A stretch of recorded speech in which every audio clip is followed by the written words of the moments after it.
Las emociones de la mente. Aurora, la vida que imaginas existe. Conoce más en usconstructores.com, un proyecto de Uribe y Schwarzkopf.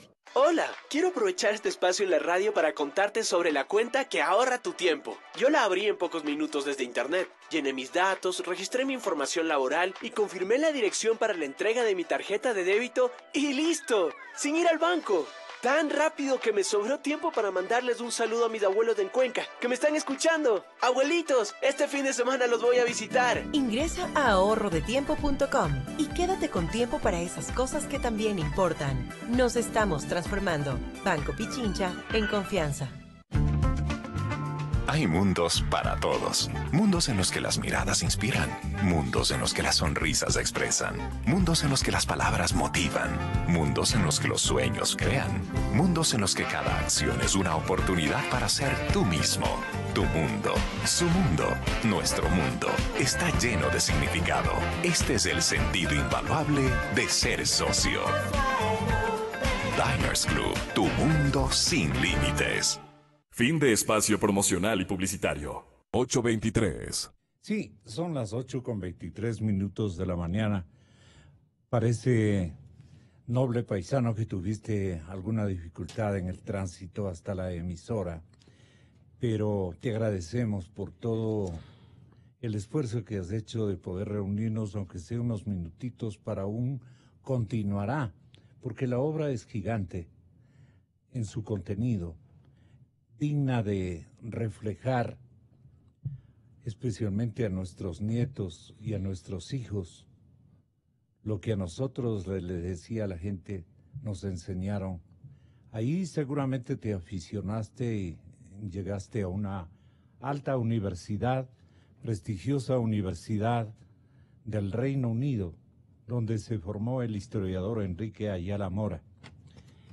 Él es ibarreño, es imbabureño, para honor de todos los que somos de esa tierra, y gracias a su calidad de historiador, con esencia ideológica muy fecunda, muy aplicable a la historia, y una lectura fantástica de lo que ha sido nuestro país, él ha entregado un sinnúmero de libros y libros y libros de esfuerzos de investigación histórica que hoy corona con esta entrega para la nueva juventud ecuatoriana, que tiene que aprender que hubo también una etapa, una era de crímenes políticos en el Ecuador, como ha existido en todas las naciones del mundo, como han existido en todos los países del mundo. Este libro, que recomiendo a los padres de familia entreguen a sus hijos, se llama El poder y la muerte. Y aquí hay una larga exposición de este bautizo con sangre de un siglo totalmente revuelto, un siglo de Abel y Caín, los muertos de la Revolución Liberal. Las partes del libro aluden también a la plutocracia y al velasquismo. Miren ustedes, estudiantes de ciencias sociales, estudiantes en términos generales, niños que me escuchan, háganse de un libro de estos. Ojalá el mismísimo gobierno reparta este ejemplar a cada una de las escuelitas de nuestro país, que sería fantástico, y especialmente en la graficación. No sé si tenemos ya ahí una graficación de la obra. Sí, muchas gracias. Ahí está tu libro, Enrique. Bueno. Gracias, Gonzalo. En primer lugar, siempre uno le acusa al tráfico de, a veces cuando comete un atraso, aunque yo prefiero ser siempre muy cumplido. Pero esta vez sí nos tocó un accidente de tránsito a 10 metros.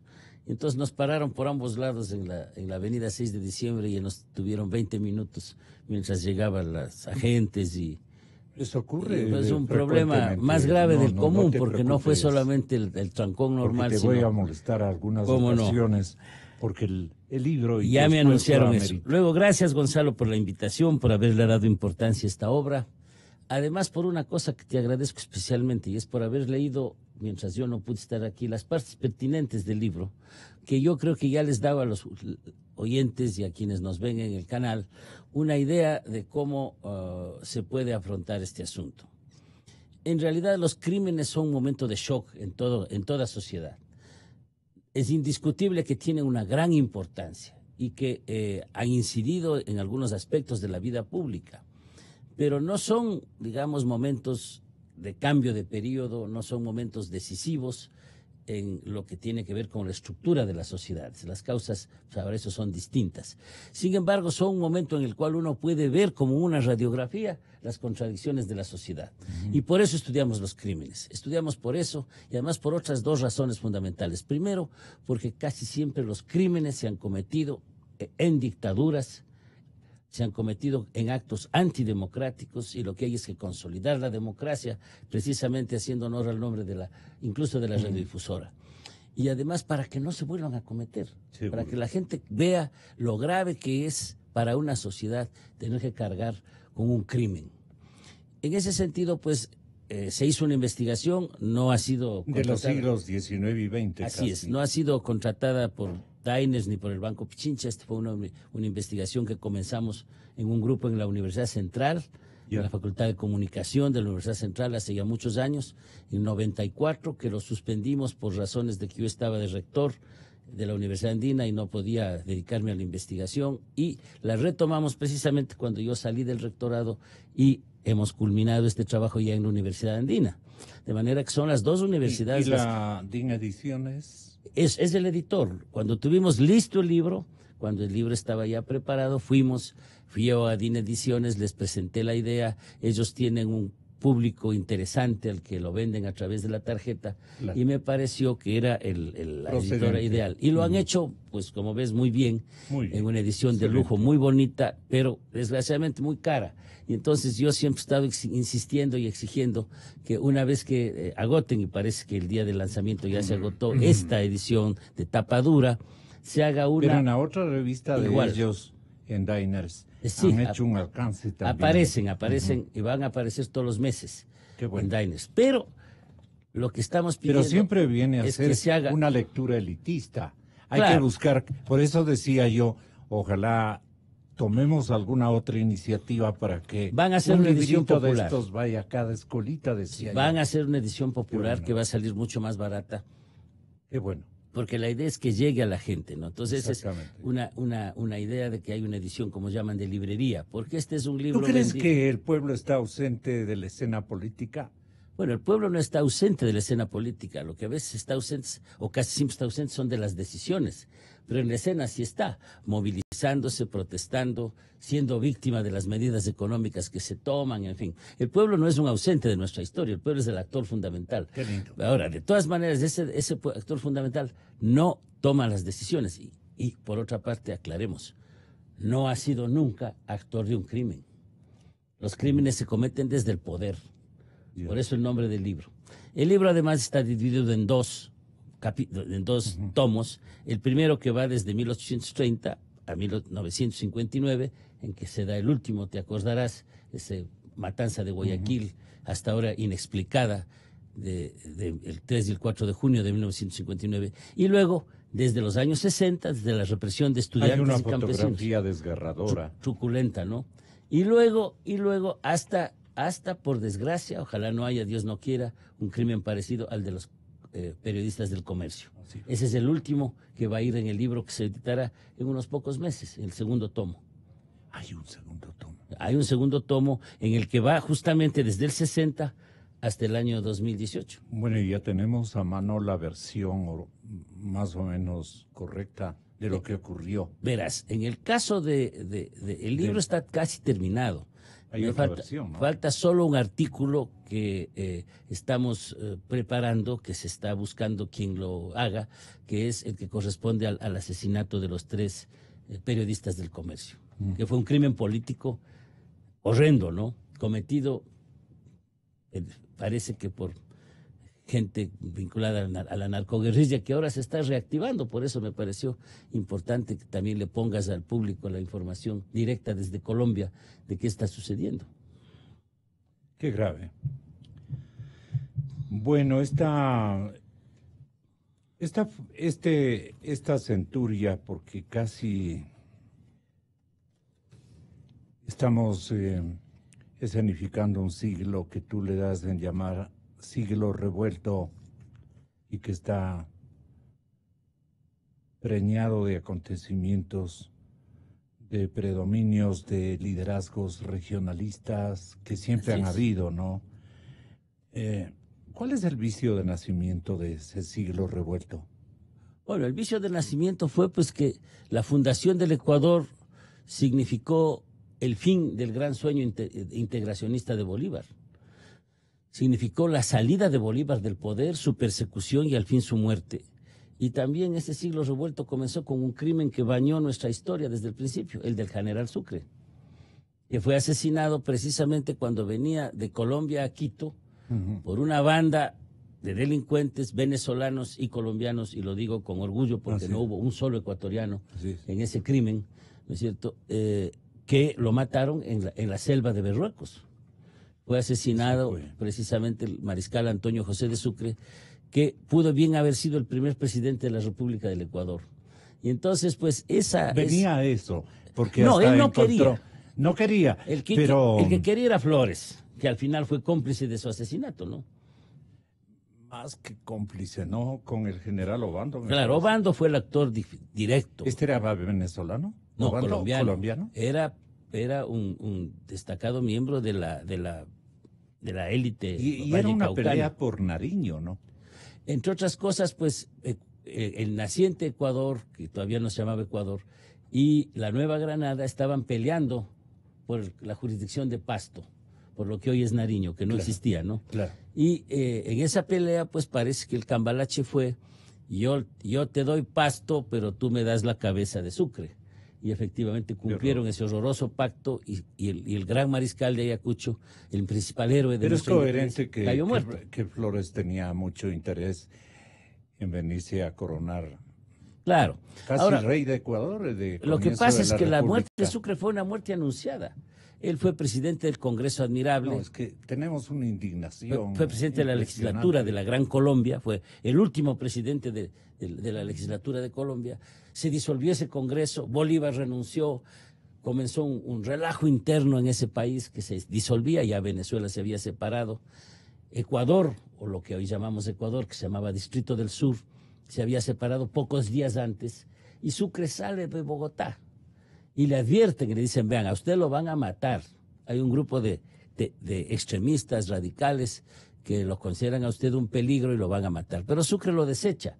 En vez de venirse por mar, por Guayaquil, claro, que le hubiera tomado mucho más tiempo, resuelve venir en un grupo muy pequeño, a caballo, y llega precisamente a una estancia, ¿no?, en el bosque de Berruecos, ¿no? Le sirve la esposa y el dueño de la posada, y el rato que al día siguiente sale, él mismo dirige el acto físico del avariamiento de Sucre. En un momento en que él atravesaba un llanito, pues le dan 2 balazos, uno en la sien y otro en el pecho, muy certeros, eso sí, lo matan. Pero lo curioso es que la gente se asusta, los que venían con él, incluso su asistente de apellido Caicedo, y salen volando, corriendo, y lo dejan muerto en la espesura. Ahí pasó 24 horas.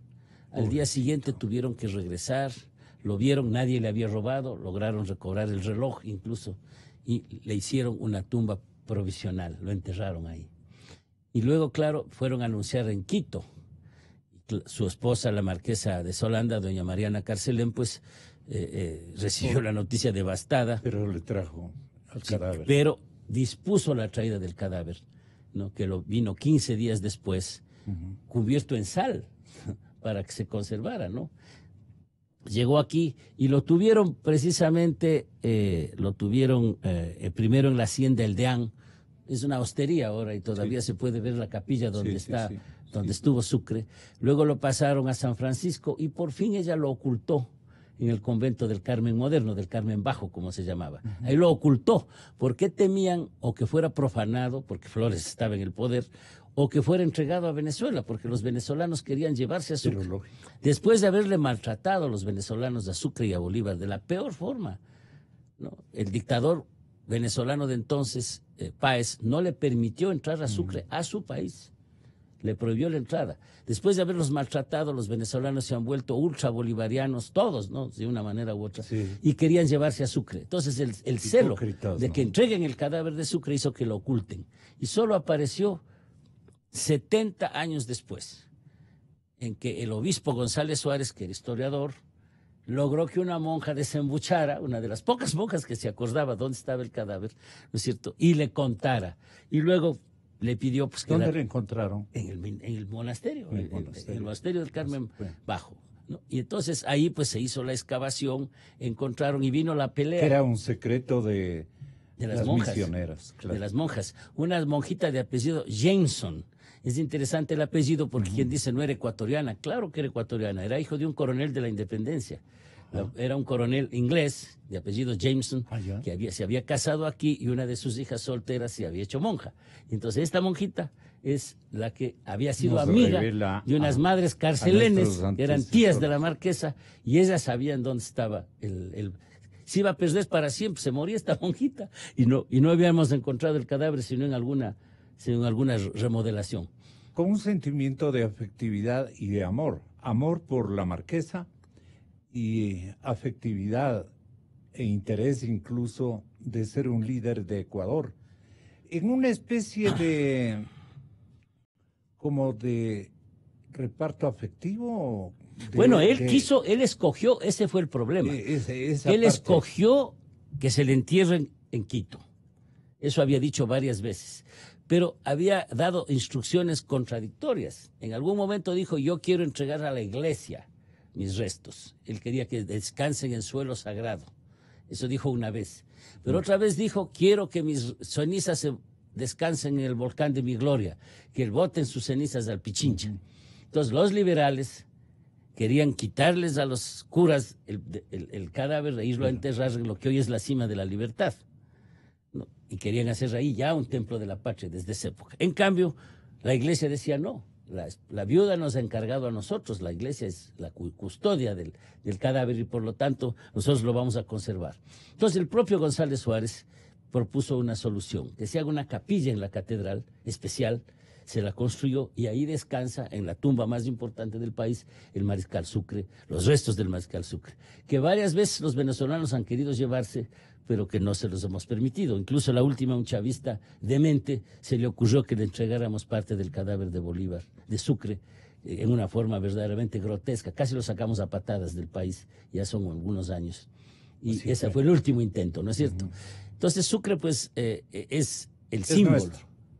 Claro, Sucre es quiteño, ¿no? Eso sí, él optó por ser quiteño, él se inscribió en el registro de votantes de Quito, y era vecino de la ciudad, se casó no solamente con una quiteña, sino que fue el jefe de familia en una casa que todavía está ahí, la Casa Azul, que se llama hasta ahora, ¿no es cierto? Es un museo militar. Estoy recordando también del afecto del Libertador. ¿Cómo no? A Simón Bolívar. La sangre de Abel. Estoy recordando que en el Valle de Otavalo, y tú que eres historiador, en el Valle de Otavalo, que tenía una mirada espléndida hasta tu tierra ibarreña, proclamó algunas cosas que yo aprendí desde niño con un cariño a nuestra provincia por los lagos, por la esencia de su gente. Muy bolivarianos, además. Los otavaleños, los ibarreños eran muy bolivarianos. Además, no hay que olvidarse, Gonzalo, que Otavalo e Ibarra fueron las dos primeras ciudades que se adhirieron a la independencia después del 10 de agosto de 1809. Entonces Bolívar tenía motivos de gratitud para estas dos ciudades a las cuales las elevó a la calidad de ciudad, precisamente cuando pasó por ahí. Pero Sucre también tiene algunas historias de su paso por el Ecuador, porque él vivió pues en Ecuador. Él vivió en su casa en Quito desde que regresó de Bolivia en 1838 hasta el año 1830, 2 años, con la interrupción de que tuvo que ir a dirigir y ganar la batalla de Tarqui. O sea, él estuvo en Tarqui, ¿no? Sucre es una figura muy cercana al Ecuador y por desgracia, esta gran figura que es Sucre, este gran político y estadista que fue Sucre, porque solo tiene fama de buen militar, no, era un gran estadista. Sucre prefirió que sus restos queden en Quito, aquí están, pero también hay que considerar que fue un hombre que realmente quiso a este país. Y en ese sentido, pues nosotros hasta le pusimos el nombre a la moneda, que ya no existe, el nombre de Sucre, que era uno de los símbolos nacionales. Exactamente.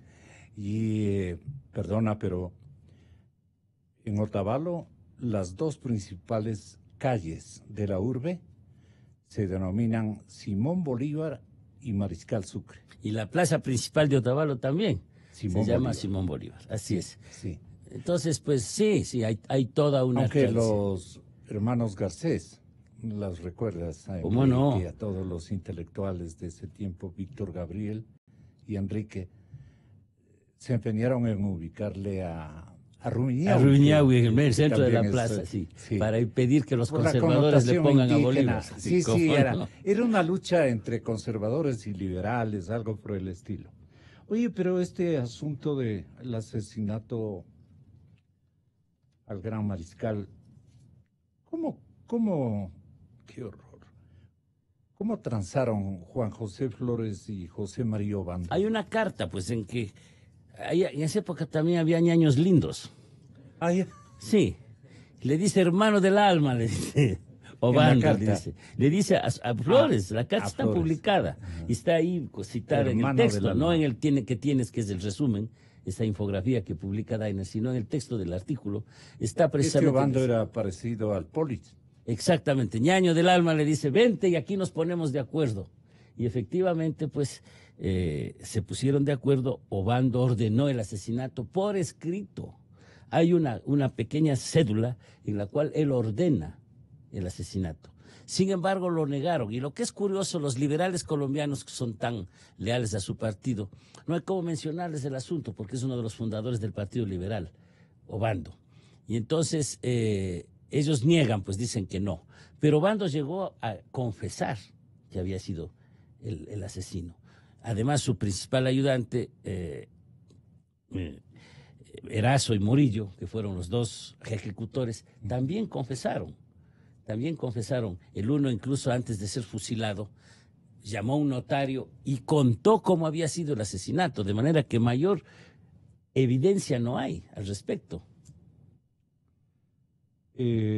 Obando Murillo, Apolinar Murillo, un secreto arreglo con Flores, a quien hizo el favor de matar a Sucre. Entonces Flores le cedía pasto. Claro, ese fue el arreglo, en definitiva. Y además Flores no le cumplió.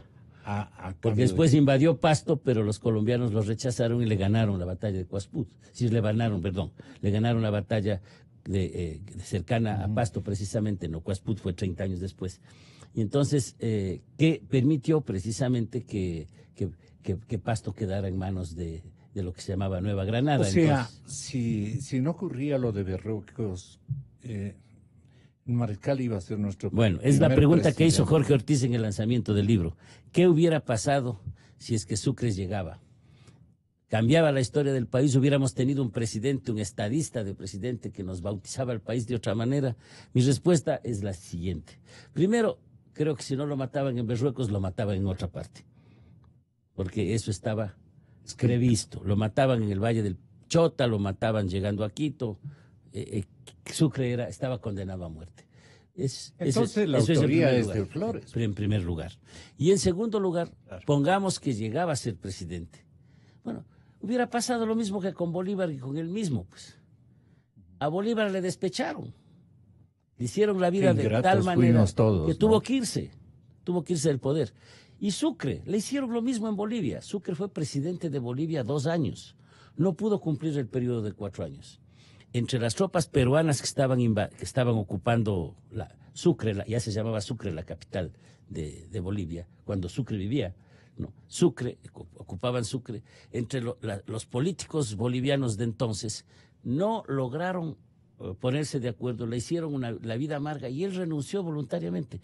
Lo que yo pronostico es que si Sucre hubiera llegado a ser presidente de la República, no hubiera durado. O lo mataban o hubiera tenido que hacer lo mismo que Bolívar, tratar de exilarse, porque ya no había espacio para los libertadores. Había sido ya la época de los logreros, de los politiqueros, que efectivamente tenían más eficiencia, tenían más recursos que esta gente que era honrada y esta gente que a la larga pues había sacrificado todo por la lucha independentista, pero en el momento de la política les fue mal. Bolívar fue un fracaso político, pues al final tuvo que irse. Lo mismo hubiera pasado con Sucre, de manera que yo no creo que la historia del país cambiaba radicalmente si Sucre era presidente. Creo que no hubiera sucedido eso, hubiéramos tenido un destino parecido, porque la configuración del poder del inicio de la República no daba espacio para figuras como Bolívar o Sucre. ¿En qué etapa o en qué trayecto Sucre conoce la Marquesa? Ah, claro, después de la batalla de Pichincha. Ah, después de la batalla, celebrando la victoria. ¿Cómo no? En una fiesta. Después de la batalla de Pichincha, don Felipe Carcelén, el papá marqués de Solanda, concurre a la fiesta con su hija Mariana y el general victorioso, a partir del 25 de mayo de 1922, conoce a la marquesa. La mamá es Larrea. Larrea, claro. Sí, el papá es él. Carcelén. El apellido de los marqueses de Solanda es Carcelén. Pero eran de la aristocracia. Claro, quiteña. eran aristócratas quiteños por ambos lados. Y entonces, a tal punto que el título de marqués que tenía el papá no pudo heredarlo un varón porque no tuvo hijos varones, por eso es que heredó la marquesa. Y la marquesa ya no podía utilizar el título en la época republicana porque estaba prohibido, pero tampoco hubiera podido legar el título a nadie, porque la única hija que tuvo Sucre también fue trágica. El segundo marido de la marquesa, el general Barriga, la mató.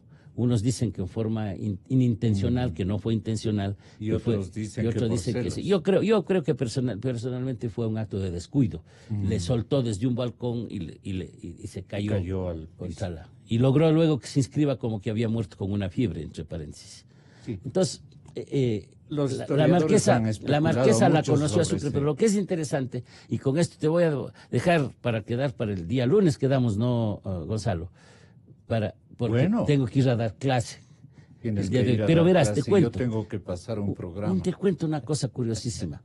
Y es que el general Sucre, enamorado de la marquesa, era presidente en Bolivia. Yeah. Y entonces al final resuelve casarse por poder. Y entonces al coronel Vicente Aguirre le da el poder para que pueda casarse con la marquesa. Y resulta que en el ínterin, Sucre sufre un atentado cuando era presidente de Bolivia. Lo tratan de matar las tropas peruanas de la época que estaban ocupando Sucre. Sí. Y entonces él se salva con las últimas, pero recibe un balazo en el codo izquierdo, que además le produce una gran cantidad de sangre que deja manchado el pellón de la montura, que todavía se conserva en Sucre, con la sangre de Sucre. Pero bueno, lo interesante es que luego le escribe una carta, porque 3 días después fue su matrimonio por poder. Pasados 2-3 meses, recibe la marquesa la carta en que le dice: Marianita, casi te casas con un muerto, porque efectivamente 3 días antes lo iban a matar y ya se hubiera casado por poder con un hombre que ya no vivía, ¿no? Así es que esa anécdota es curiosa de Sucre. Yo te escucho y lamento.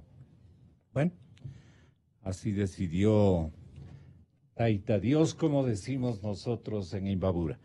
Ahora, yo te digo una cosa, Gonzalo, que es con eso. Yo no creo que los asesinatos sean obra de Dios.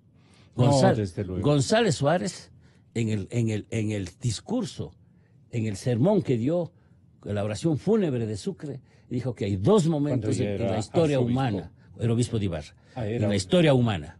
El momento del crimen y el momento de la reparación. Primero fue obispo Federico González Suárez, obispo de Ibarra, y luego arzobispo de Quito. Sí, pero en ese día dijo una cosa muy importante. A ver. Porque acabas de decir que Dios dispuso, no dijo. En la vida de las sociedades hay dos momentos. El momento del crimen y el momento de la reparación. El momento del crimen es el momento de la libertad humana. La muerte de Sucre es adjudicable al criminal, no a la voluntad divina, dice el arzobispo González Suárez. La voluntad divina vino años después, cuando quiso que, a través de esta gestión nacional, de que la iglesia reparara y de que el Estado, con Alfaro a la cabeza, repararan el crimen y lo volvieran el máximo héroe nacional. O sea, yo creo que ahí hay un tema muy serio, y es que el criminal es el responsable del crimen que comete, ¿no es cierto? No lo podemos adjudicar a la voluntad de Dios, ni tampoco podemos decir que no hayan responsabilidades individuales. Ahí las hubo. Y por desgracia, en los crímenes cometidos en el Ecuador, como muchos que han pasado en otros países, quedan siempre impunes. Esa es la impunidad, es el precio del crimen. Qué cosa más horrible, ¿no? Enrique, muchas gracias. Gracias, Gonzalo. Por todos los jóvenes que nos están escuchando y por los maduros también, que tenemos que recordar estas escenas para no reprisarlas. No. Porque de pronto se convierte en una vocación ecuatoriana, Dios no quiera. Bueno, estamos hablando. Vamos a Clarito está entonces. Gracias, compañeros. Feliz fin de semana, Enrique. El lunes 8:45. 8:45.